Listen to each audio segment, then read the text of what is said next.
Hi hello ನಮಸ್ಕಾರ, welcome back to my YouTube channel Solid Edge with Suman. So actually ನಾನು ತುಂಬ ದಿನ ಆಗಿತ್ತು ವಿಡಿಯೋ ಪೋಸ್ಟ್ ಮಾಡಿ. ವಿಡಿಯೋ ಯಾವುದೂ ಸಹ ಪೋಸ್ಟ್ ಮಾಡಿರಲಿಲ್ಲ. ಕಾರಣ ಏನು ಅಂತಂದರೆ, due to some technical issues ನಾನು ಯಾವುದೇ ಥರದ ವೀಡಿಯೋಗಳನ್ನ ಪೋಸ್ಟ್ ಮಾಡೋಕ್ಕೆ ಆಗಿರಲಿಲ್ಲ. ಇನ್ನು ಮುಂದಕ್ಕೆ ನಾನು ರೆಗ್ಯುಲರ್ ಆಗಿ ವೀಡಿಯೋಸ್ನ ಪೋಸ್ಟ್ ಮಾಡ್ತಾ ಇರ್ತೀನಿ. ನಿಮ್ಮ ಸಪೋರ್ಟು ಇದೇ ಥರ ಇರಲಿ ಅಂತ ಕೇಳ್ಕೊತಾ ಇದ್ದೀನಿ. So in this video I will be teaching you how to create the 3D model with a simple steps using the solid edge software.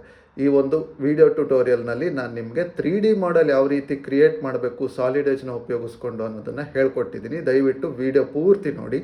If you are watching this video for the first time, please go to my channel and view all the videos and proceed with this further. So ನೀವು ಈ ಒಂದು ಚಾನಲ್ನ first time ನೋಡ್ತಾ ಇದ್ದರೆ ದಯವಿಟ್ಟು ನನ್ನ ಚಾನಲಲ್ಲಿರ್ತಕ್ಕಂಥ complete ವೀಡಿಯೋಸ್ನ ನೋಡಿ, ತದನಂತರ ಈ ವಿಡಿಯೋನ ನೋಡಿ ಅಂತ ಕೇಳ್ಕೊತಾ ಇದ್ದೀನಿ. ಎಲ್ಲ ವೀಡಿಯೋಗಳ ಲಿಂಕ್ ಡಿಸ್ಕ್ರಿಪ್ಷನ್ ಬಾಕ್ಸಲ್ಲಿ ನಾನು ಕೊಟ್ಟಿರ್ತೀನಿ. ದಯವಿಟ್ಟು ಹೋಗಿ ಒಮ್ಮೆ ಚೆಕ್ ಮಾಡಿ. Without wasting much time, let's begin hour topic. In this video tutorial, I will be teaching you how to create the 3D model of this particular sketch. ಈ ಒಂದು ಪರ್ಟಿಕ್ಯುಲರ್ ವಿಡಿಯೋ ಟ್ಯುಟೋರಿಯಲ್ನಲ್ಲಿ ನಾನು ನಿಮಗೆ ಈ ಒಂದು ಸ್ಕೆಚ್ಚನ್ನು ಯಾವ ರೀತಿ 3D ಮಾಡೆಲ್ ಆಗಿ ಮಾಡಬೇಕು ಅನ್ನೋದನ್ನು ಹೇಳ್ಕೊಡ್ತಾ ಇದ್ದೀನಿ. So as usual, navigate to the solid edge software and open the solid part. Okay, so after opening the solid part, so click on to the sketch and select the top plane. Okay, so in this top plane you need to model this rectangle box which is having a length of 125 and a width of 90. ಈ ಒಂದು 125 by 90ಗೆ ನೀವು ಒಂದು ರೆಕ್ಟ್ಯಾಂಗಲ್ನ construction ಮಾಡ್ಕೊಬೇಕು. ಓಕೆನಾ? So go to rectangle. Okay, so give the width as 125 and height as 90. So place it here like this. ಓಕೆನಾ? So ಈಗೇನು ಮಾಡಿ ಅಂತಲೇ ನೀವು ಒರಿಜಿನ್ನ ಸೆಟ್ ಮಾಡಬೇಕು. So in order to do that, go to distance between option. So from here to here, ಅದಕ್ಕೂ ಮುಂಚೆ ನೀವು ಸ್ಮಾರ್ಟ್ ಡೈಮೆನ್ಷನ್ಗೆ ಹೋಗಿ ಡಿಸ್ಟೆನ್ಸ್ನ ಸೆಟ್ ಮಾಡಬೇಕು, ತೋರಿಸ್ಕೊಬೇಕು ಈ ರೀತಿ. ಓಕೆನಾ? ಇದಾದಮೇಲಿಂದನೇ ನೀವು ಒರಿಜಿನ್ಗೆ ಸೆಟ್ ಮಾಡಬೇಕು. ಸೊ ಇಲ್ಲಿಂದ ಇಲ್ಲಿಗೆ 125 ಅರ್ಧ, 125/2. ಓಕೆನಾ? ಅದೇ ರೀತಿ ಈ ಲೈನ್ಗೂ ಮತ್ತು ಈ ಲೈನ್ಗೂ ಇದು ಬಂದು 90 ಅರ್ಧ, 90/2. ಓಕೆನಾ? ನೋಡಿ, ಈಗ ನಿಮ್ಮ ಸ್ಕೆಚ್ಚು ಏನಾಗಿದೆ ಅಂತಂದರೆ ಒರಿಜಿನ್ ಪಾಯಿಂಟ್ಗೆ ಫಿಕ್ಸ್ ಆಗಿದೆ. So after doing this, go to return and click on finish, cancel. ಓಕೆನಾ? ಇಷ್ಟು ಮಾಡಿದ್ದಾದಮೇಲೆ ನೆಕ್ಸ್ಟ್ ನೀವೇನು ಮಾಡಬೇಕು ಅಂತಂದರೆ ಈ ಒಂದು ಪರ್ಟಿಕ್ಯುಲರ್ ಸ್ಕೆಚ್ಚಿಗೆ ಮೆಟೀರಿಯಲ್ನ ಆ್ಯಡ್ ಮಾಡಬೇಕು.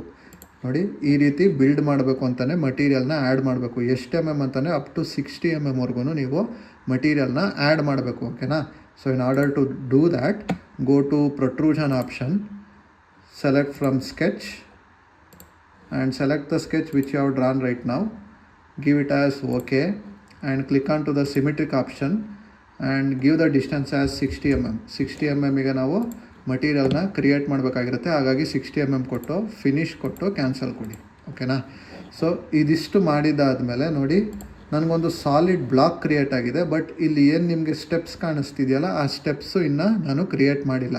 ಸೊ ಆ ಸ್ಟೆಪ್ಸ್ನ ಯಾವ ರೀತಿ ಕ್ರಿಯೇಟ್ ಮಾಡಬೇಕು ಅಂದರೆ, ಅಗೈನ್ ನಾನು ಸೈಡ್ ಪ್ಲೇನಲ್ಲಿ ಈ ಒಂದು ಪರ್ಟಿಕ್ಯುಲರ್ ಜಿ ಅಂತಕ್ಕಂಥ ಒಂದು ಬ್ಲಾಕ್ ಏನಿದೆ ಆ ಒಂದು ಸ್ಕೆಚ್ನ ಮಾಡೋದ್ರ ಮೂಲಕ ಕಟೌಟ್ ಆಪ್ಷನ್ನ ಯೂಸ್ ಮಾಡಿಕೊಂಡು ನಾನು ಈ ಪ್ರೊಫೈಲ್ ಏನಿದೆ ಅದನ್ನು ಕ್ರಿಯೇಟ್ ಮಾಡೋದನ್ನು ಹೇಳ್ಕೊಡ್ತೀನಿ. ದಯವಿಟ್ಟು ಗಮನಿಸಿ. So here go to sketch option and select this side plane which I am showing now.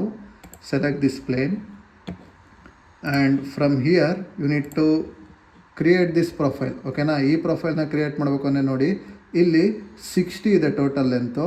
Equal ಈ ಒಂದೊಂದು ಸ್ಟೆಪ್ಸ್ಗಳ ಲೆಂತು ಇಲ್ಲಿ ಕೊಟ್ಟಿದ್ದಾರೆ ನೋಡಿ, 20, 20, 20 ಅಂತ. So that vertically height 20, horizontally ಬಂದು 30 mm ಇಲ್ಲಿದೆ ನೋಡಿ ಹಾರಿಸಾಂಟಲು.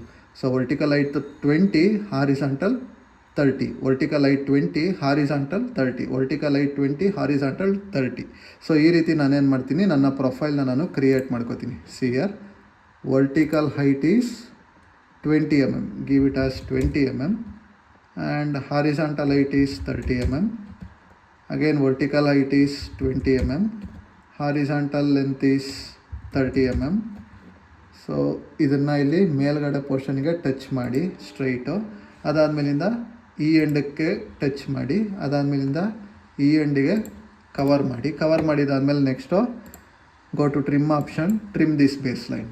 ಸೊ ನೋಡಿ, ನಿಮಗೆ ಜಿ ಅಂತಕ್ಕಂಥ ಬ್ಲಾಕ್ ಯಾವ ಪ್ರೊಫೈಲಲ್ಲಿದೆಯೋ ಅದೇ ಪ್ರೊಫೈಲಲ್ಲಿ ನಾನು ಕೂಡ ಡ್ರಾ ಮಾಡಿದ್ದೀನಿ. ಓಕೆನಾ. ನಾವು ಈಗೇನು ಮಾಡಬೇಕು, go to return option, select on finish and cancel. ನಾವು you need to cut the material. ಎಲ್ಲಿವರೆಗೂ ಕಟ್ ಮಾಡಬೇಕು ಅಂತಂದರೆ ಇಲ್ಲಿ ನೋಡಿ, ಇಲ್ಲಿಂದ ಇಲ್ಲಿವರೆಗೂ ಕಟ್ ಮಾಡಬೇಕು. ಟಿಲ್ ಟೋಟಲ್ ಲೆಂತ್ 125 45ನ ಮೈನಸ್ ಮಾಡಬೇಕು. It will give somewhere around 80 mm. 80 mm ವರೆಗೂ ನಾನೇನು ಮಾಡಬೇಕು, ಮೆಟೀರಿಯಲ್ನ ರಿಮೂವ್ ಮಾಡಬೇಕಾಗ್ತದೆ. See here. So go to cutout option. So it will going to cut the material. Select from sketch. So select the sketch which you are drawn right now. Give it as okay and give the distance as 80 mm. Okay, give the distance as 80 mm. Click on finish, cancel. ಈಗ next ಏನು ಮಾಡಬೇಕು ಅಂತಂದರೆ ಸ್ಕೆಚಸ್ನೆಲ್ಲ hide ಮಾಡಬೇಕು. Sketch ಮತ್ತು ಪ್ಲೇನ್ಗಳನ್ನ hide ಮಾಡಿ. ಯಾಕೆ ನಾನು ಈ ಥರ ಮಾಡ್ತಾಯಿದ್ದೀನಿ ಅಂತಂದರೆ ಸೊ ದ್ಯಾಟ್ ನನ್ನ ಸ್ಕೆಚ್ಚು ಇನ್ನೂ ಅಕ್ಯುರೇಟಾಗಿ ನನಗೆ ಕಾಣಿಸುತ್ತೆ. ಹಾಗಾಗಿ ನಾನು ಎಲ್ಲದನ್ನು ಹೈಡ್ ಮಾಡ್ತಾಯಿದ್ದೀನಿ. After hiding all, I need to display my sketch in isometric view. So in order to do that, I need to click Ctrl+I in my keyboard. See, this is the view which I will get. So ನನಗೆ ಬೇಕಾಗಿರ್ತಕ್ಕಂಥ ಒಂದು block solid ಪದಾರ್ಥ ಇದು. As usual ನಾನು ಯಾವ ಥರ ಸ್ಕೆಚ್ಚಲ್ಲಿ ತೋರಿಸಿದ್ದೀನೋ ಅದೇ ರೀತಿ ಮಾಡಲು ಕೂಡ ಕ್ರಿಯೇಟ್ ಆಗಿದೆ. So after creating this model, I need to go and save my work. In order to do that, so click on to the save option which is available in the display. So give it as okay and give the part number and save the work. So I hope everyone have understood about today's concept. If you have any kind of doubt, so feel free to ask me in the comment section. So ಈ ಒಂದು content ನಿಮ್ಗೆ ಏನಾನ ಇಷ್ಟ ಆಗಿತ್ತು ಅಂತಂದರೆ ದಯವಿಟ್ಟು like ಮಾಡಿ, share ಮಾಡಿ, ಸಬ್ಸ್ಕ್ರೈಬ್ ಮಾಡ್ಕೊಳ್ಳಿ. Thank you for watching this video.